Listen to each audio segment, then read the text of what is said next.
Okay, Venerable Brother, Dhamma friends, we are going to start the first Dhamma discussion. So as usual, Chandrika is ready with written questions or reports. So we will start the session with written reports.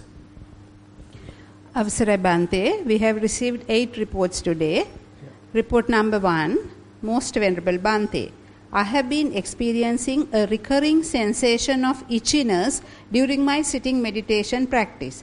At times, this sensation becomes intense.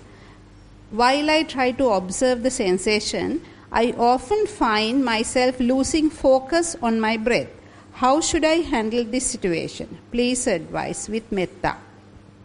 Yeah, actually you can pay attention to the sensation. So we don't need to consider it as an obstacle. So basically, as we practice, say, mindfulness of breathing, it is possible that sensations may arise, they are there, but now our attention is able to sort of grasp that, recognize that, so that you can divert your attention to the sensation and start investigating that. Because recognizing sensations, investigating sensations is part of Vipassana. So as you know, maybe you can look at it from the angle of Kayanupassana or even the Vedananupassana, both doesn't matter. So you can pay your attention to those sensations and start observing them. So don't consider it as an obstacle and I need to get rid of it. So it's a disturbance for my anapanasati. We don't need to consider like that. So see how this sensation arises, how it manifests, how it changes. So then we are back into the, maybe we can say even in the Vedananupassana. Yeah, so yeah, go ahead.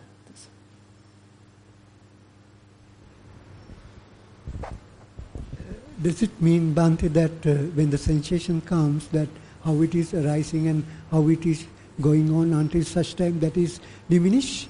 Yeah, I mean, typically that is the cycle any condition phenomena go through. Yeah. So you can simply keep your attention onto that sensation and see how it behaves. Yeah. So we don't need to have a kind of a preconceived idea, okay, it has to behave like this. Yeah. But whatever the way it behaves, that we are ready to observe. Right. So more and more we observe, our, say, clear comprehension will also improve and the mindfulness will sharpen. So as a result of that, this sensation might even divide into little pieces, or that becomes a group of sensations rather than a single sensation. So likewise, your understanding about this sensation may evolve, may improve. Yeah, actually it's not one. Sometimes it comes with various places, various locations and all that. Right. But what I do is I usually observe until such time the sensation is diminished. Right. And then coming back to the breath. Right. So if there is no sensation, you can return back to the breath, doesn't matter. Yeah. But suppose there are new sensations arising. Yeah. Then probably you can locate your attention to those new ones. Yeah. And start investigating. Right. Yeah. Yeah. Report number 2, Venerable Swamin Vahansa. I do breath meditation. Once I started looking at the breath, after some time, I get a shooting pain on my right arm. Then I concentrate on the pain and note that the pain increases, and after some time, I realize that the pain decreases and vanishes. Once the pain vanishes, automatically I look at the breath. The breath and the pain happens from time to time. When I am concentrating on the pain, I get some thoughts appearing, but I don't pay attention to thoughts as those are random thoughts. I only want to know during this process whether I should only look at the Vedana without reverting to the breath. I like to mention that at times I take pain medication on doctor's advice. Theruvan Saranai. So if you have such kind of a pain arising because of some sort of a sickness, so looking at it can be a hindrance as well, can be a intense, it can lead to an intense kind of pain as well. So that is some area that we need to check. May I know who has written the question? Is it yours? Okay. Yeah, then, Dr. Nita. You can sit, don't worry.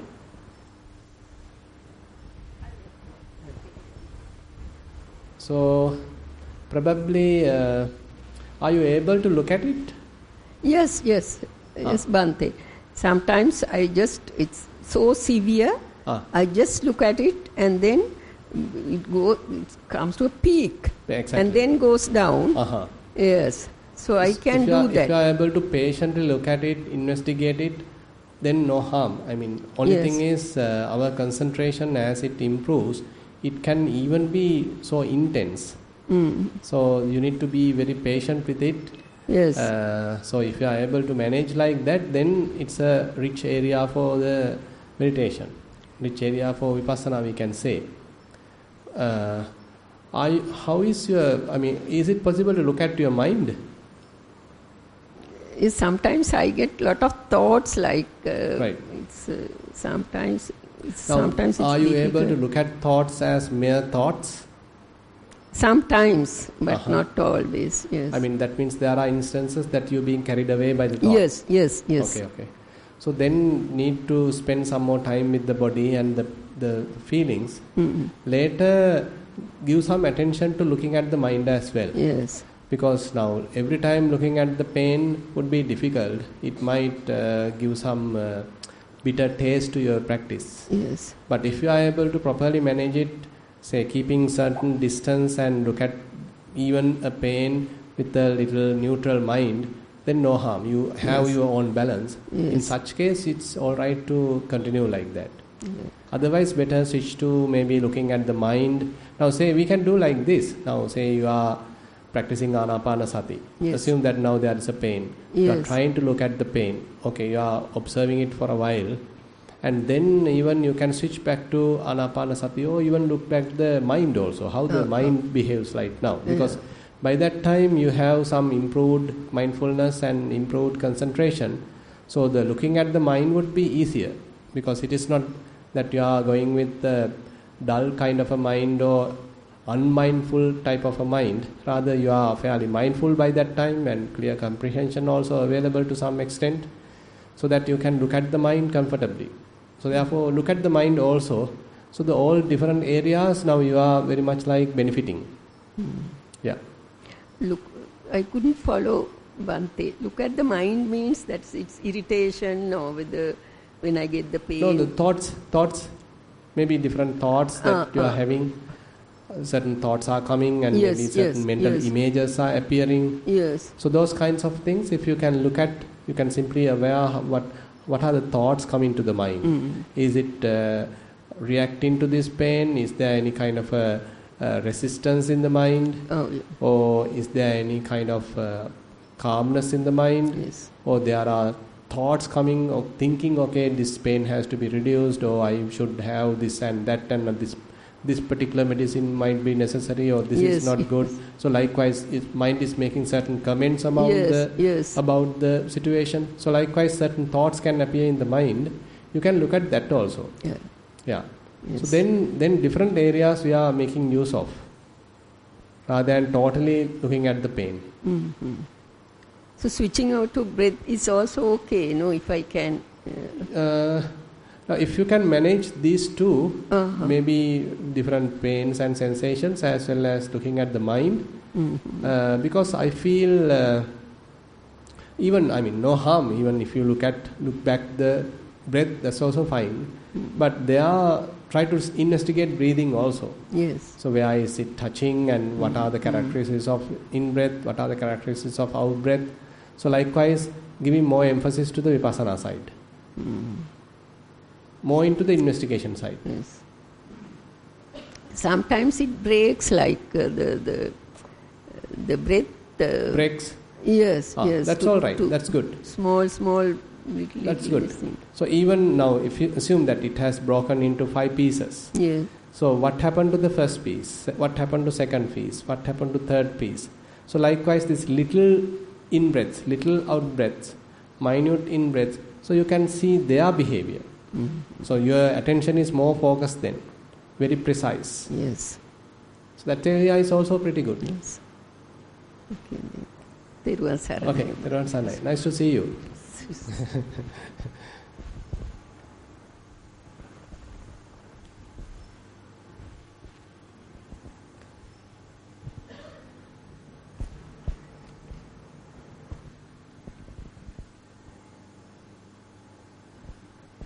Report number 3.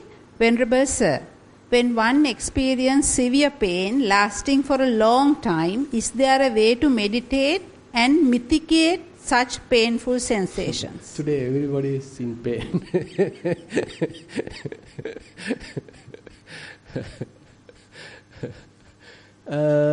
Actually, this mindfulness meditation itself is a good antidote for this practicing, that managing the pain. There is, I can remember that this recent scientist like John Kabat-Zinn is one of the famous books like Full Catastrophic Living. That's a very famous book. So there he really recommend mindfulness meditation for pain management.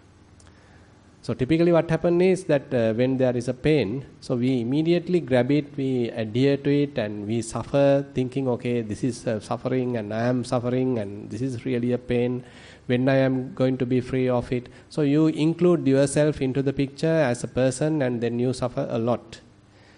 But on the other hand, assume that you are practicing Anapanasati. So what you do is allowing the body to naturally breathe and step back and look at it. So the body is breathing naturally, but you have the capacity looking at it from a different perspective, from a different point of view. And then slowly that skill being developed. So this is a kind of a skill. So rather than you are trying to control breathing or saying I am breathing, so you let the breathing happen as a natural process, and that is what it is. And then you simply watch it, simply be a silent observer. So that is a kind of an art that we are learning throughout the Satipatthana. So if you are able to apply same principle to pain, so there is a pain. So this is a mere pain now. It is not your pain, it's a mere pain. Due to certain reasons, it has come. And again you are maintaining certain distance and looking at it. So then you are able to manage it, you are able to look at it, you are even able to observe, learn from it, and it adds certain amount of wisdom also to the mind. So if you are able to do that, then pretty good.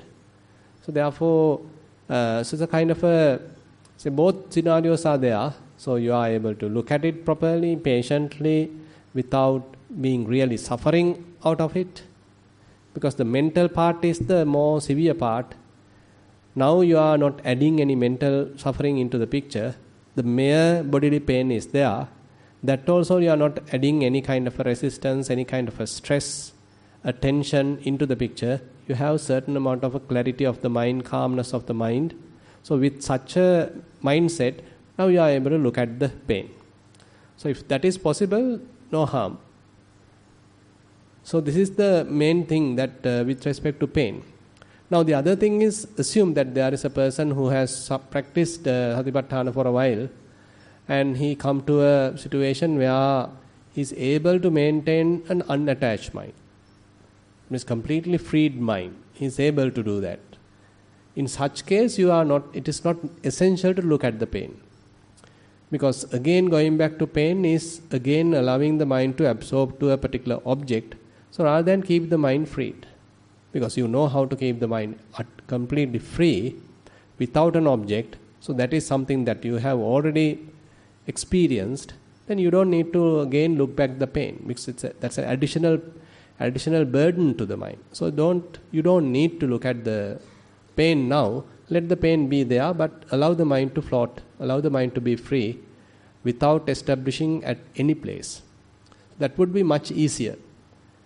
Probably you can remember that when Buddha coming towards his final days, he is going through in the Mahaparinibbana Sutta and certain other suttas. So he particularly mentioned, so while I am dwelling in animitta, while I am dwelling in signless state, I am able to manage the pain. So he has gone through a severe pain, and at certain occasions he actually has used psychic powers to completely cure it for 3 months or something like that, to sustain the bodily health. And again later, once he have a discussion with Venerable Ananda, there he made a comment, Ananda, while I am dwelling with signless state, so I am fairly free from this pain. because mind is completely taking not any signs, mind is freed, but pain is there. Body has the pain that we can't avoid because it's a conditioned phenomena. So therefore, if you are able to establish yourself in the signless state, so that's a good antidote to manage pain. Yeah. You can participate in the discussion if you need. Yeah. Yeah. Go ahead. Sure. This pain we discuss now is regard to physical pain. Correct. Right? So what if there is an incident that has caused a lot of sorrow? Mm-hmm. It's the same way you look at it? That's the thing. Now say, now why sorrow is there for a long time? So one result of Satipatthana is to abandon sorrow and lamentation. So it's basically Buddha say, so if you are practicing Satipatthana, so it should be able to manage sorrow, lamentation, dukkha, domanassa, the mental despair, all that easily because of your Satipatthana practice. So therefore, if you are again and again suffering, thinking about some kind of such incident, so I feel still we have certain area to improve ourselves. So because again and again we are bothering about what has happened and regretting about it, and as you said, worrying about it. Possible, I am not telling that. So we have to be really rigid as such. I mean, we may be able to recognize that certain incident what has make me unhappy or sorrow about it can happen definitely. But at the same time, see whether you are able to stop it, because this is worrying, this is rumination, proliferation ultimately. So why am I again and again taking the same subject to the mind? So why should I keep the mind in the present moment? So this is ultimately kind of a distraction. Say when we are walking as beginners during our first years of our practice, so these worries are there, the regrets were there, but what we did was to take our attention back to the body and establish mindfulness within the whatever bodily process. Later all these worries have almost like we can say forgot those worries and we were there with the body. And later, now probably these worries may pop up, but now rather than putting to the body, you can confront it now. So why this worry is coming? Why am I adding it? So once this memory appears in the mind, why should I further adding to it? So am I afraid of it? So actually Bhante Dhammaji often like to say this fear is a defilement. So fear is another area. So fear is also a defilement. It's difficult to handle, by the way.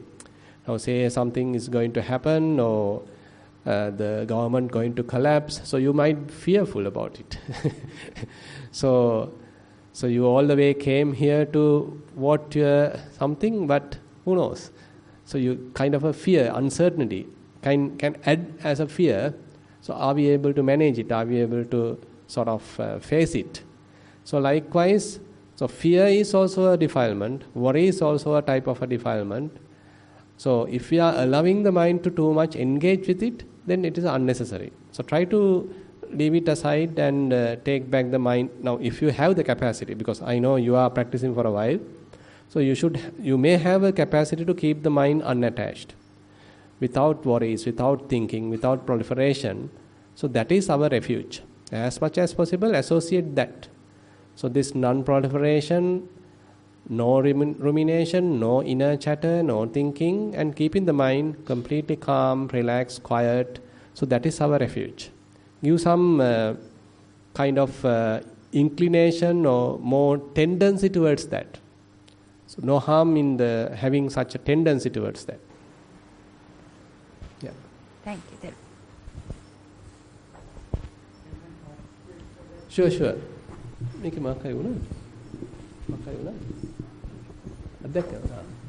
But I felt that the tone has changed to a kind of a bass kind of a thing. Anyway. Bhante, that sorrow, unhappiness and disappointments, are all these things happening due to the attachments, some sort of attachments, as well as some sort of expectations. Yeah, the second one is more important, I feel, because we expect something to happen the way we want. Yeah. But unfortunately, things are not happening as we want. Yeah. Yam picchan nalabati tampi dukkham. So what we want is not the way things are happening. So we may suffer. But when a reality is understood, so let's say we may understand that certain things may not happen according to our expectation. Mm-hmm. If that is the reality, at that point it is diminishing whatever the... Exactly. So that's very much like we accept the way it is. Yeah. Because it is not, there is no such an agreement with an incident or with that person for him or that particular incident to behave the way I want. There is no kind of such an agreement between myself and that incident to happen the way I want. So there are various other causes conditioning that whatever the incident. Yeah. Suppose there is an incident going to happen and now I want it to happen in a particular way. That is my wish. But who knows, there may be other wishes also. There are other people expecting a different way. And there may be other causes conditioning that whatever the incident, and there are, because an incident manifests due to many reasons, many causes. So my wish is a very almost like negligible thing. So how can we say, okay, it has to happen the way I want? So ultimately I am the one going to suffer. So if I am able to very much like accept the way it is, so then I am like water. I can change myself according to the situation, like the water taking its shape of the vessel. Something like that. It doesn't mean that I am always trying to be kind of defeated or pessimistic or something like that, but you have the capacity to be flexible in a way. Perlunu pita hondai kiyanai wenne. Yeah, mean to say that developing the capacity of seeing the reality. Exactly, accepting the reality. You call panya or something, right? Yeah, this is also a type of panya. Yeah. So, because you know that ultimately this sankhara, so right. These are all sankhara, these are all conditioned phenomena. So how can we expect them to behave the way we want? Right. Because they are all non-self. They are conditioned phenomena. So the interesting thing is, we as meditators, we go into some deep concentration and look at these bodily phenomena, maybe feelings, thoughts, how they are coming and going, quickly arising and passing away, how vulnerable they are, and how non-governable they are. And once we open our eyes and when we go to the kitchen, we expect everything to happen perfectly. After the meditation, so we go to the say kitchen or somewhere, and we expect everything happen to smoothly, and if not, I am unhappy. So yeah, completely, you see, I mean, we are not practical, isn't it? So we saw the impermanence of the all phenomena while in our meditation, and how impermanent and say non-governable they are during our meditation. But once we go outside, we expect everything to be in a perfect situation. Impossible. We need to accept, okay, this is the way it is. I mean, these are also conditioned phenomena, but we have outside also same thing. I have observed a little sample of it. What I have observed here itself is very much what is available outside also. So you can't expect something different outside. Same thing available outside. So the best thing is to have a kind of a mindset, okay, this is the way it is. If something happens a better way, okay, that's good. If not, what to do? So I am not going to cry. This is the way it is. You know that sankharupekha, ultimately. So you are being very much like equanimous towards the formations.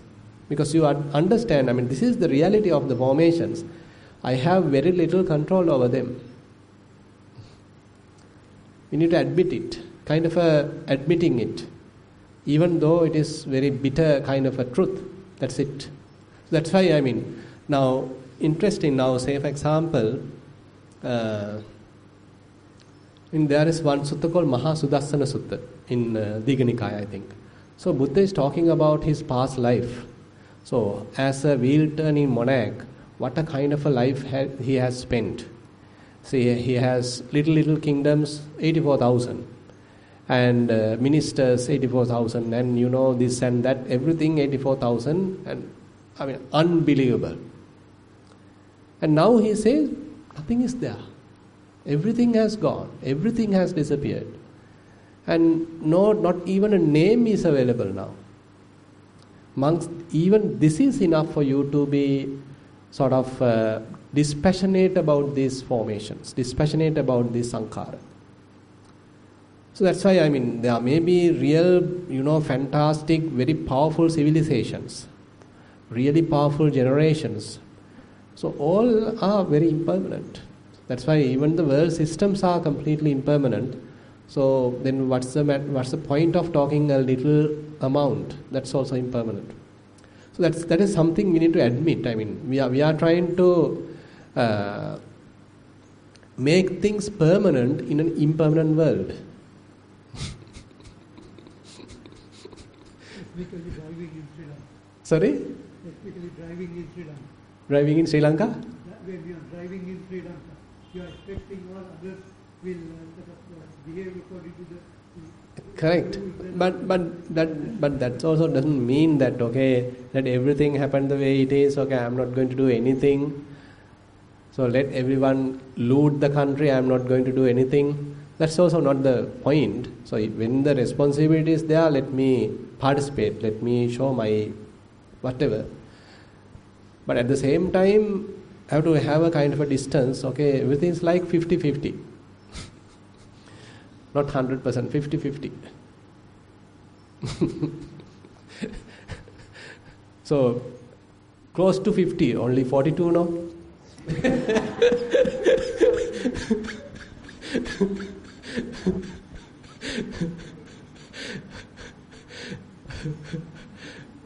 Probably next one maybe 50-50. Okay. Report number 4, Avasarai Venerable Bhante. Walking meditation. Stood at the start of the walking path and did a quick body scan.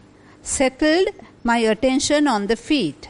The weight of the body, sand particles picking the soles, subtle shifting of weight in sync with breathing in and out were observed.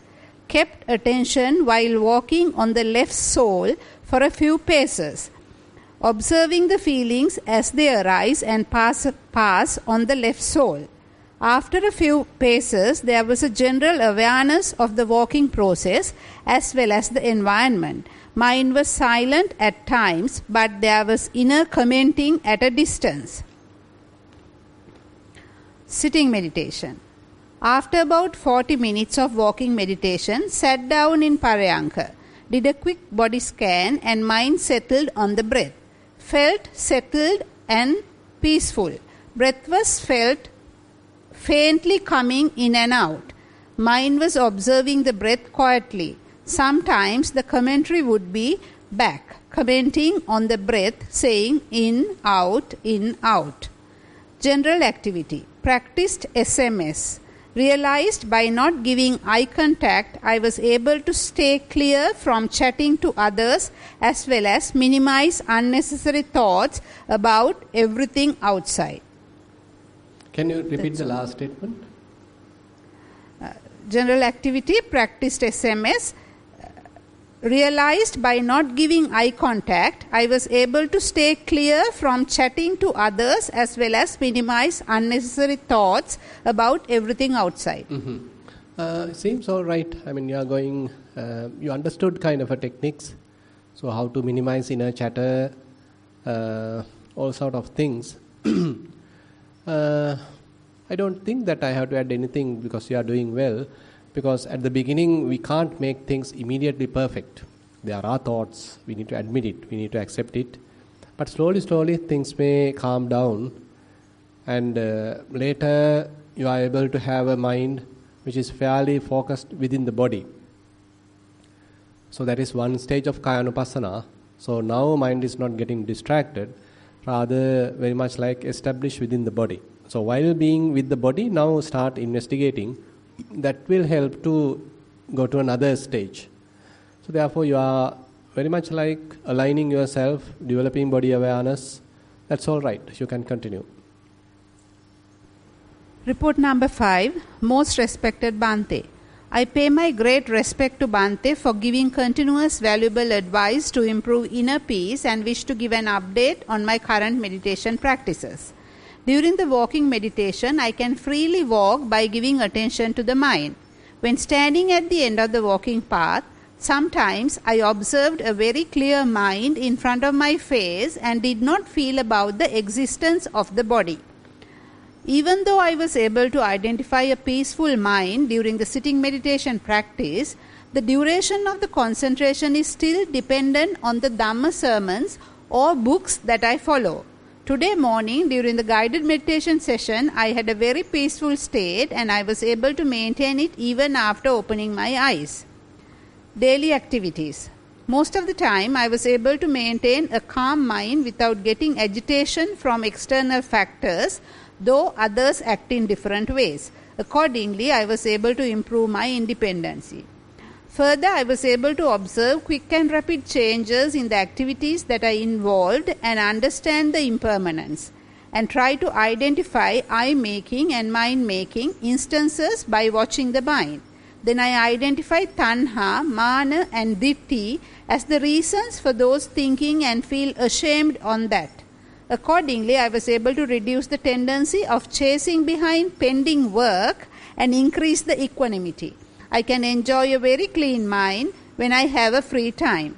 I feel now I am living with meditation, but I wish I could have more free time to follow the Dhamma under a proper schedule. Most respected Bhante, I kindly and humbly request more advice. Thero Saranai. Yeah, I think this is all right. So, I mean, it's okay to have some free time to time.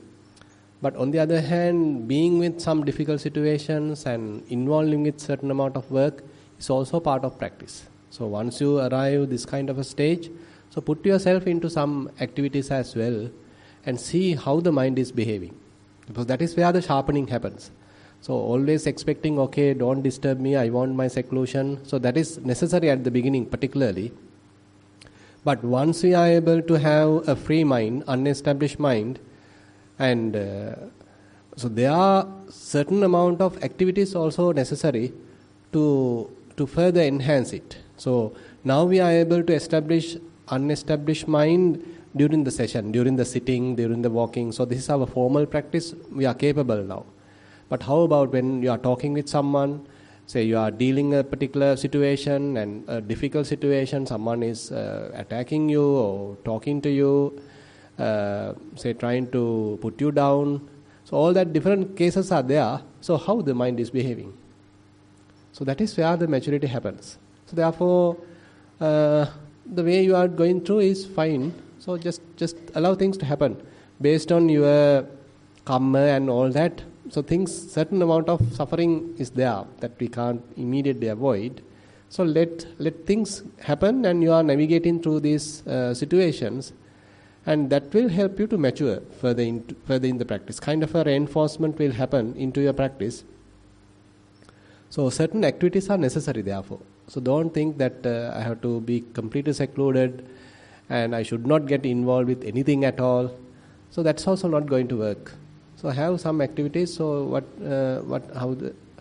and then you may learn how even during this kind of an activity how to maintain that state. That's quite challenging at the beginning. So you are talking, while talking, inner chatter might arise and you feel little unhappy about what the other person has mentioned, or you feel uplifted about what you have mentioned, you feel egoistic when others are, say, appreciating you, something like that. So all these are type of defilements. So all these are necessary for us to improve. So otherwise we become only kind of very limited type of, okay, only this area I can work, I can move, and other areas I am not going to touch. So just welcome radical acceptance. Yeah. You can pass the mic.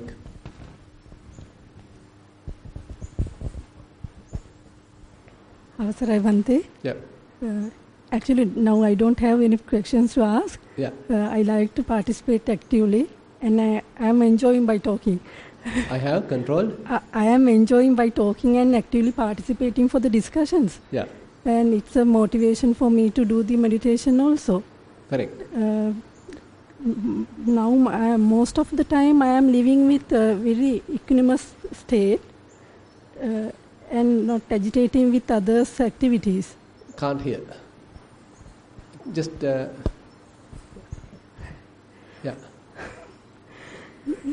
Now, Bhante, I am not agitating with others' activities. Uh-huh. Most of the time living with very equanimous mind. Right. But I am actively involving with other works also. Correct. Uh-huh. And after talking also, most of the time I can control my mind. Right. And so, now rather than controlling, you can say mind, is it naturally settling? Sometimes I forcefully doing that. Sometimes. Forcefully doing it. Mm-hmm. Yeah. Mm-hmm. So later, let it happen naturally. So your forceful controlling of the mind, forcefully suppressing the thinking, so that side may have to reduce. Let the mind naturally calm down. So likewise, your forceful contribution, intentional participation has to very much reduced. So let things happen more naturally, and naturally it is calming down. So that would be more easy, but only thing is it will take a little bit time. Yeah, but that is more and more going towards the, how to say, just being rather than doing. We are more into the being side. Okay, and just there, things are now little foggy or how to say turbulent, but this also pass away. So I am just observing it, mere observer, but it will also passing. I am not contributing to it, isn't it? So I am not participating into the picture, incident, thought, memory, regret, worry. I am not participating, but it is there. I accept it, I admit it, but it will naturally fade away. Yeah, Bhante, after coming to these retreats and staying at home, I can follow the way you said now. Correct. Mm-hmm. But sometimes when dealing with the office work, some interactions are coming, and then at that time I am trying to forcefully stop the minds. Yeah, can't help. Sometimes it is there. And once you understood, okay, mind is unnecessary talking, okay, you just stopped. You apply the brake, stop the car. So if things are natural, then you don't need to apply the brakes. Car will naturally stop. Yeah, I can identify the difference. You stop putting the gas, giving the gas. Yeah. I can identify the difference in both instances, and that's why it's getting tired to my mind also. The forcefully stopping is not easy way always. Yes. That's why I like to have a peaceful time. No, it will happen naturally. Don't worry. So more and more mind will adapt to the silence. So more we appreciate that, more we promote that, the silence, inner silence, non-proliferation, the mind will slowly settle in that. So then mind doesn't want to talk too much, involved with too much thinking, and doing any kind of preparations within the mind, inside the mind, mind feel unnecessary. So no need. So let things are happening, and you are simply allowing it to happen without your contribution, without your participation. It's coming and going. So your contribution, your conditioning, your coloring to the incident, to the phenomena, almost like zero. Yeah, can identify those situations. Correct. Yeah. And sometimes feeling a big shame why I did in that way. Sorry? Sometimes I feel shame on that. Ashamed of that? Yeah. Mm-hmm. Ashamed of what? The way I think. The way I think? Yeah. When right. Thoughts are about. Okay, understood. Mm-hmm. What to do? No, that's the thing. Even though I am talking, I can understand how my mind is thinking. So that is what we were, habituated for eons, right? So we can't immediately correct the whole track. So all past habits are still influencing. So I need to have some sympathy about this mind. I mean, I can't immediately make it a straight line. So that will be also a little harmful. That's why the whole theme of Ogatarana Sutta. So whole theme of Ogatarana Sutta, Buddha is saying, okay, if I struggle too much, I'll be carried away. If I completely stop, that's also not possible. I will completely immersed. So I am without struggling, without completely resting. So I cross the flood. So you little allow the flow also. Time to time listen to some music, can't help. But still more into the calmness. Okay, again going back to the calmness. Again keeping the mind, relaxed. Again little bit watching what the president has done. Again calm down. Again thinking about something. Okay, again calm down. Because it's a human mind. So we can't immediately have a completely rigid kind of a transformation. That's impossible. It will even give some harmful impact also to the mind. So it has to be slowly, gradually. It's like taming a child. So you as a parent, you know what needs to be done. But child has his own preferences. He has his own little desires. So we as parents, sometimes we have to listen to that. So you allow him to eat something, you allow him to play with someone, but later you want to put him the direction. Okay, son, this is something also very important, so please get involved in that. So you are properly putting him also the correct track. But again, at some other times you allow him to play, giving some chance to his desires as well. So likewise is a very smooth process then, rather than rigid controlling mechanism.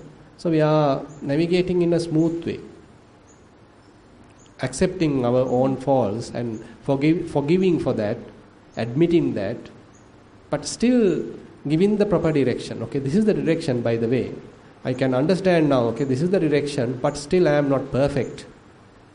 Accepting that, but time to time, again and again, putting in the correct track.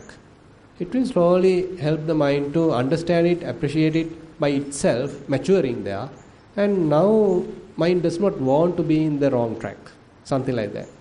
That would be more, I feel, more healthy than rigidly controlling the mind on the correct track. Okay, just enjoy.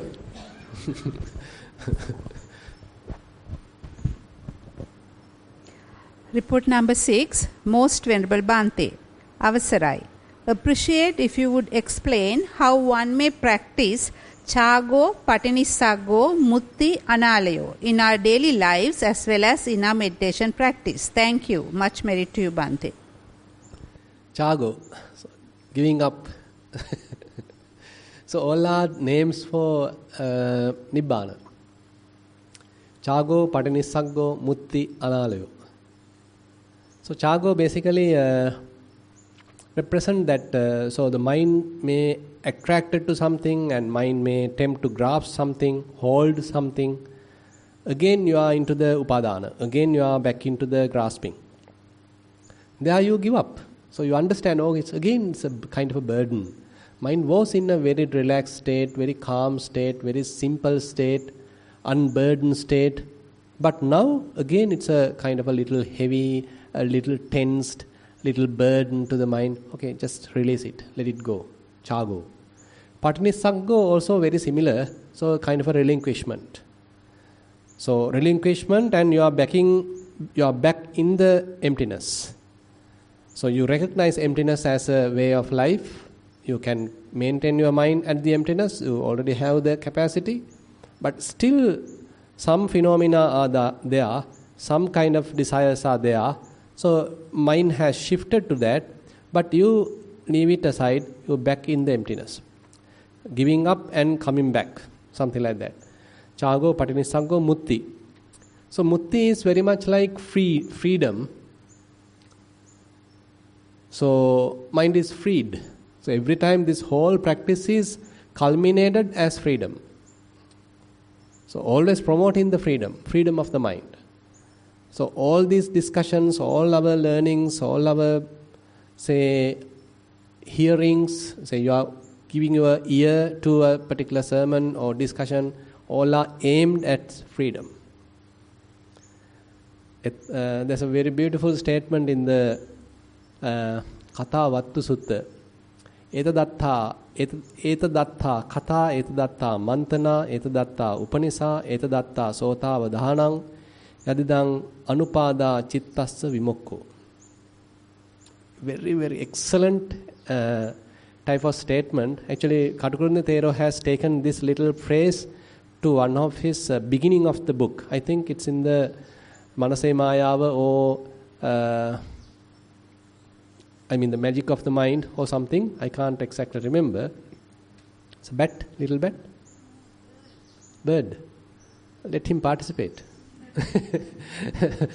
So the point is, now all this, what is the aim of all the learning? What is the aim of all the participation into discussions? What is the aim of association, a good person? And what is the aim of all lending your ears? What is the aim? Anupada chittassa vimokko. Non-grasping freedom of the mind. So that is the aim.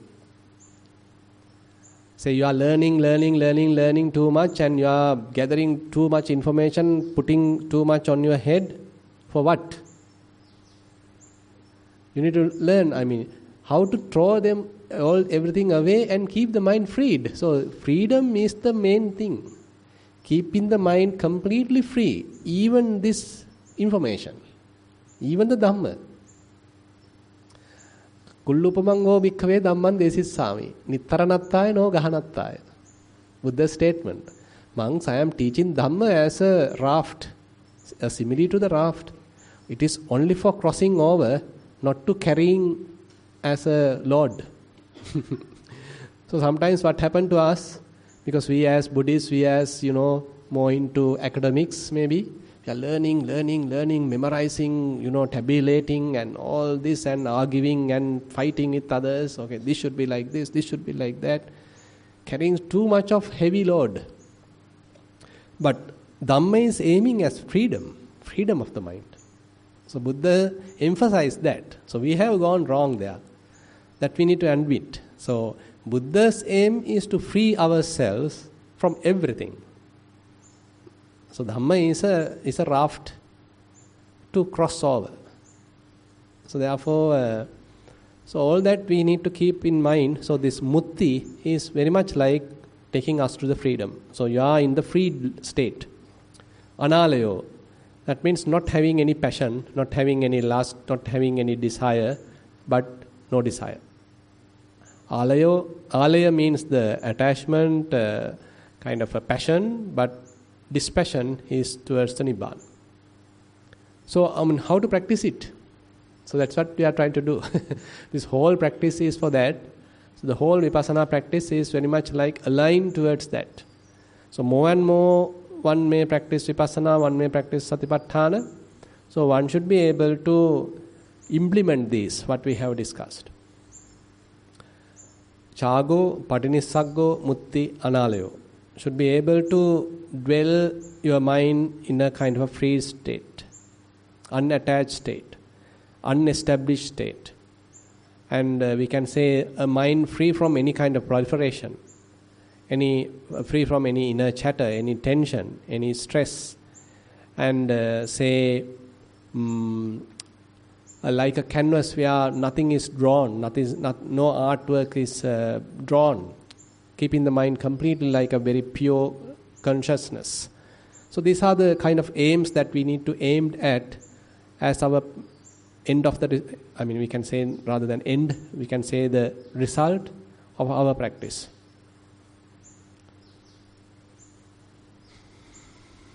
Report number 7. Dear Bhante, my mind always got attracted to crime scenes even when watching news. Sometimes I feel suspicious about my neighbor also, as he is not working anymore. I know this is another pancha nivarana, uddacha kukkucha vichikiccha. How can I get rid of this? All problems occur because I am not in the Satipatthana Kayanupassana. Don't we have to be aware about our surroundings? This causes appamada. Please advise. Be careful here also. Kalalgoda, you know. Look at your purse. Is it with you? Who is sitting next to you? Are you in trust with him or her? I mean, these are all certain tendencies our minds are having. So, and there was an instance that even the government is promoting it, isn't it? So be careful about who is there and who is taking the bag, what is carrying, if there is a bag who has no owner, so like that. So these are different tendencies in our mind. I mean, if you understood it, that's also a good thing. But you don't need to believe it, isn't it? So this is a kind of a tendency in our mind, but you don't need to believe it. Go against it. Now assume that you are in Kalalgoda now and accept everyone and trust everyone. And when your mind is telling, okay, I can't trust this person, I mean, maybe he's not a real practitioner, or maybe he's coming to something and this thing.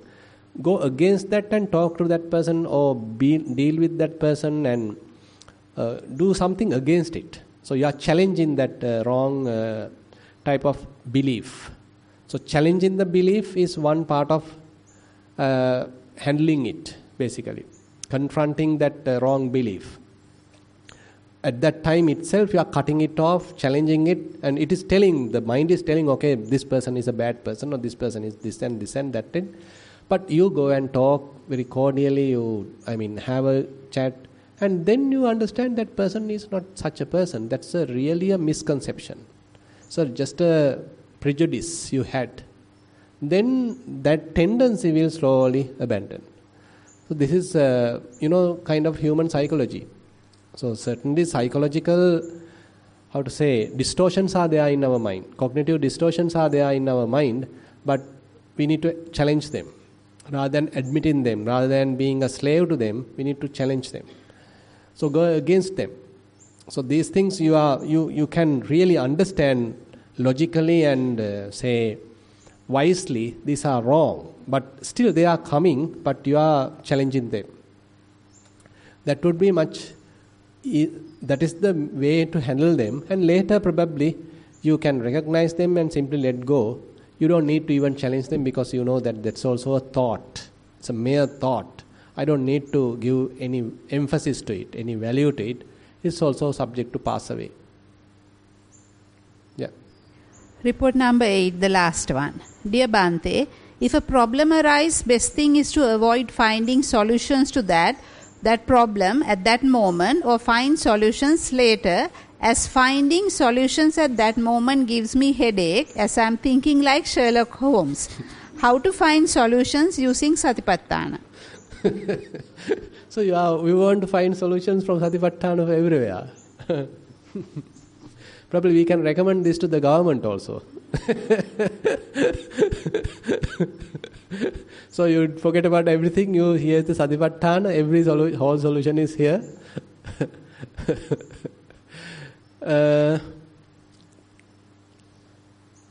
Now I am just putting like this.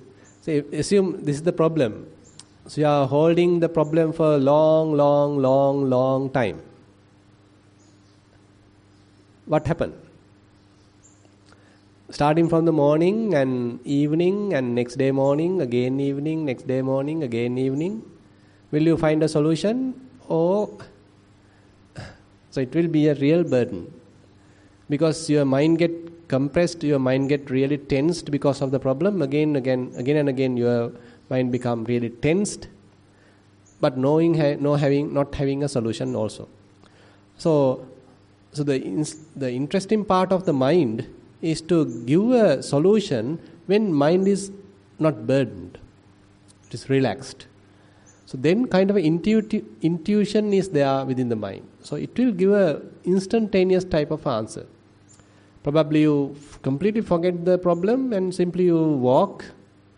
Now mind become relaxed, calm, quiet, no problem at all.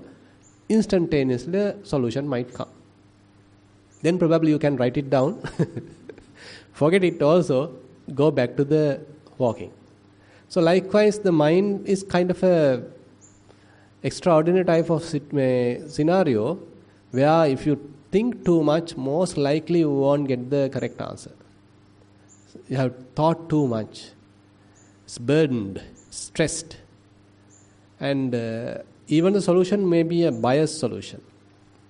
But when the mind is unbiased, relaxed, equanimous, quiet, then there is a possibility that inner wisdom, intuition can produce a bright kind of an answer.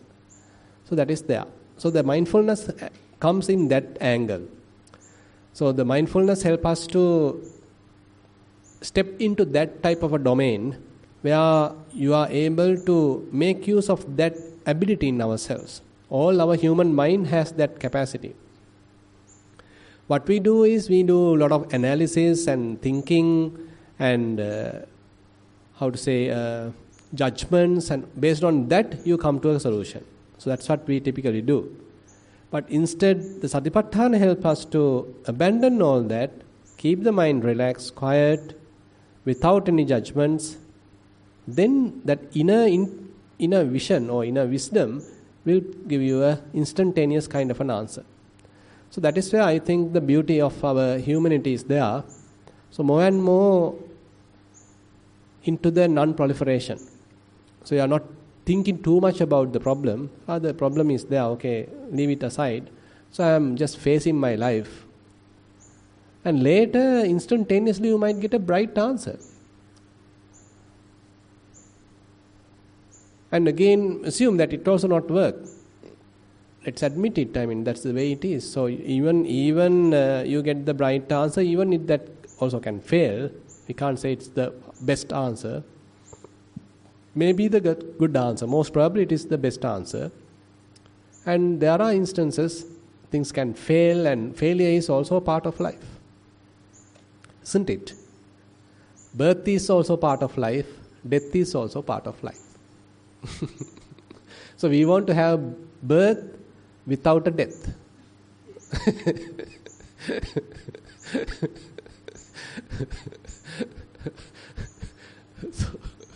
So once you know the both sides, okay, a problem is there, the situation is there, an incident is there, okay, both sides are there, okay, you go through it, seeing it, the whole full picture, okay, birth has happened, now the death is possible, definite.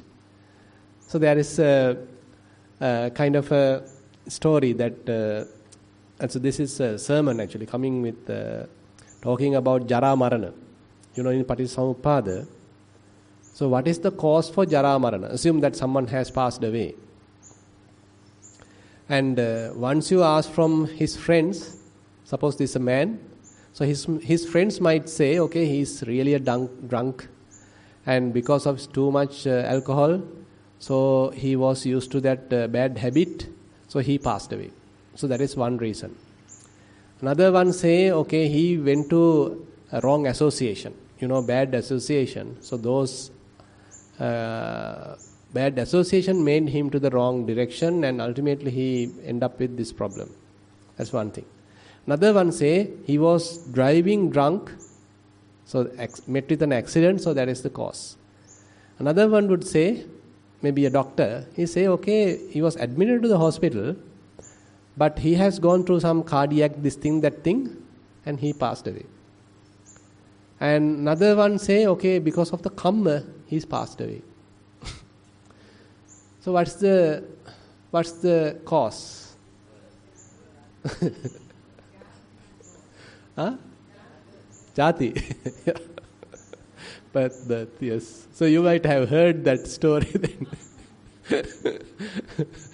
Either he drink or not, right? Either he ride a vehicle or not. Either he met with an accident or not. Ultimately, definitely, he will pass away. Because he was born. If he is born, then passing away is within the package that we can't avoid, that we can't stop. Maybe he's a teetotaler, he's a vegetarian and non-alcoholic, and all that, all the best thing is there. Still he will pass away. Because he is born. So we are born. So definitely we all will pass away. So don't have any doubt about it. All going to die. Who is next? So that's a frightening question, by the way. So don't look at the old people. So this is there. So that we need to admit. That's why, I mean, that is the whole,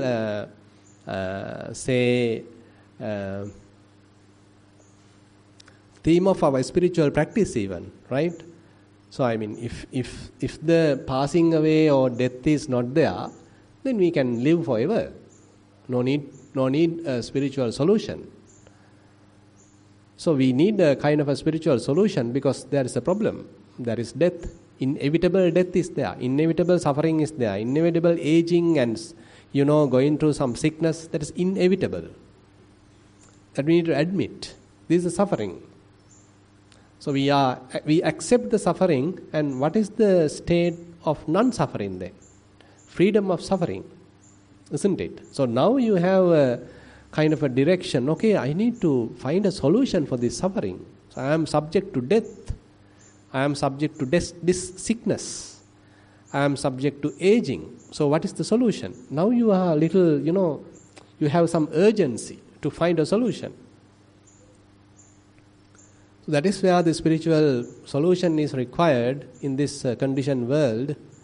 So the Buddha's solution is to penetrate this whole vicious cycle and stop the birth, maybe. Right? Stop birth.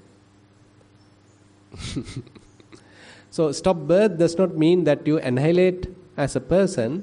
Rather, while you are living, are you able to maintain the mind without getting to any purposeful becoming? So you are born into a new incident. You are ambitious about your new event. You are ambitious about your new achievement. You are ambitious about becoming someone. So this is also a birth. How about completely satisfied right now, here itself, and fully happy, have no desires, completely freed? These are the directions actually, what Buddha has shown.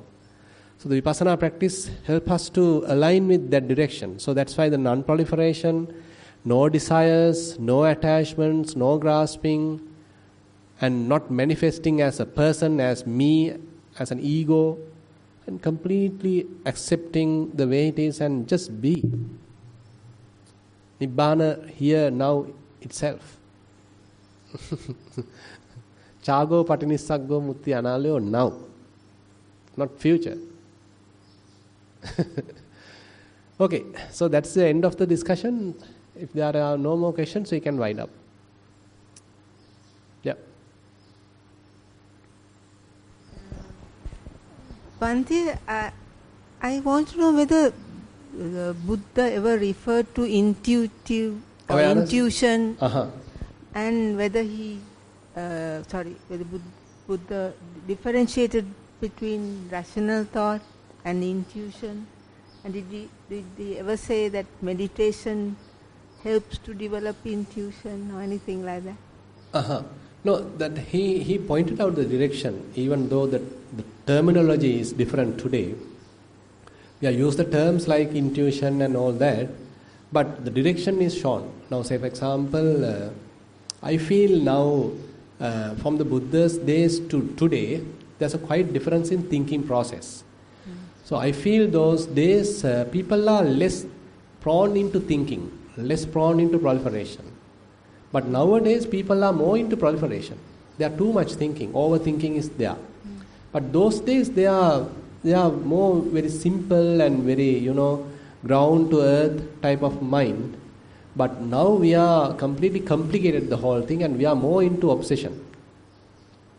And on the other hand, even those days Buddha promote non-proliferation. So non-proliferation is a strong emphasis of the spiritual path. So that's why, Venerable Anuruddha, as a monk, not yet an arahant, he's thinking about to whom this Dhamma is. You can remember probably that Mahapurusha Vitakka Sutta, where he is telling, okay, this Dhamma is for a wise person, this Dhamma is for a person who is with a desire for seclusion, with a lot of effort, and what else? One with less desires, the one with mindfulness, one with concentration, all that he is thinking. But later Buddha come and add, this Dhamma is for a one who inclined towards non-proliferation. Nippapancharamo, Nippapancharatu. So ultimately makes the mind quiet. So, and he talks a lot about the abandoning of thinking. Say how to overcome unwholesome thoughts, how to overcome unwholesome thinking. So ultimately takes him to so at one level takes him to the completely being with the body. Ajjattameva chittang santittati, sannisidati, ekodihoti, samadhiyati. So the mind is completely being with the body, very much like established within the body. Complete body awareness is there. So mind is settled within the body. No thinking. And later, say, Satipatthana practice helps the mind also to let go of the body and be freed. So now the freed mind is there. So he talked a lot about this freed mind, unattached mind, non-grasping mind. So when the mind is not grasping, when it is freed, so how one can take a decision?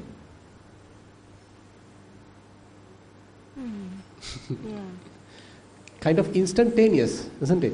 Kind of instantaneously he may adjust to the situation or take a decision, react or whatever, without being a person, without being biased to anything, but still the potential is well protected. The capacity is still well protected.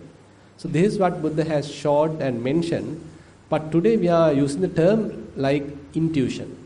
So at that time, how he is reacting, how he is coming to a solution is based on his intuition. Rather than that term, we can say, okay, it may be body knowledge or kind of his own wisdom.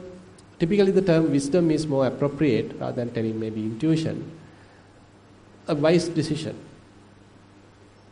through the Sammaditthi, through wisdom. Bhante, sorry to be continuing.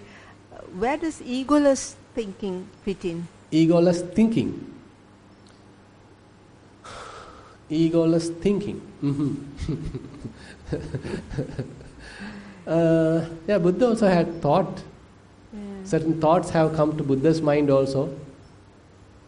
And so without an ego, thoughts can happen. Thoughts without a thinker. Is it close to intuition? Sorry? Will that bring you close to intuition? Intuition. I can't say every time it is because of the intuition, but because you know that we had a bad habit of thinking, bad habit of overthinking. Assume that someone has now become an arahant. He is free from the proliferation now, nippapancha, but not completely free from thinking. That is not given there. So one can still have thoughts. Vitakka is possible, but not prapancha. Not? Prapancha. Okay. So prapancha is more how to say, type of developed level of vitakka, so that you become completely slave of thinking. So you can't now control it very much. Like the thinking is too much, overthinking is happening, and you become a victim of that vicious thinking. So that is the prapancha state. But at earlier stage, you may have certain thoughts. An important thing is probably you can recognize those thoughts, and you can recognize them and let it happen, and then it will slowly fade away. But still thoughts, but not very long thinking. It's only a short period of thinking, but within your supervision maybe, within the mindful, within the mindful space, mind is thinking. So you are aware what the mind is thinking. That is possible. And it is not harmful either. Suppose that you have to think back about a particular situation. Say you want to look back, what is the best thing I did on that day? So you are remembering that instance. So no harm. Because you are learning, you are looking back. Or another situation in the future. So what am I going to do next? Okay, some other tasks are aligned, so these things are there. Oh, better I select this task, where I am going to do this. Again, mind stopped. Something like that. So thinking happens in a more beneficial way, rather than thinking has made you to a slave to that. Isn't it? Thinking as a skill. Yeah. It makes sense. Yeah. You can read this Vitakka Santana Sutta. Vitakka Santana Sutta in Majjhima Nikaya. So Buddha entirely directs us into this. So he explains about the ways to abandon wrong thinking, and ultimately indicates, okay, now the person has the capacity. When it is necessary, he can think. When it is not necessary, he don't want to think. Mind is quiet. So the thinking happens under his control. Okay, thank you. Yeah. Yes. Tusita, make sure වැඩි කරමුකෝ.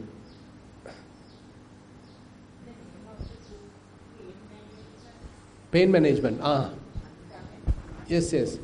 So that actually it is not purely on pain management. Yeah, it's not purely on pain management. It is John Kabat-Zinn, some old book by the way. Yeah. Full Catastrophic Living. That's an old book by the way. It's a fairly comprehensive book, and he has touched meditation in detail. Okay. It's a very old book by John Kabat-Zinn. Okay. A fairly famous book. Much merit. Yeah. Can you please pass this to Chandika? Okay, then we'll wind up the session, and there are no more questions. Thank you very much for active participation.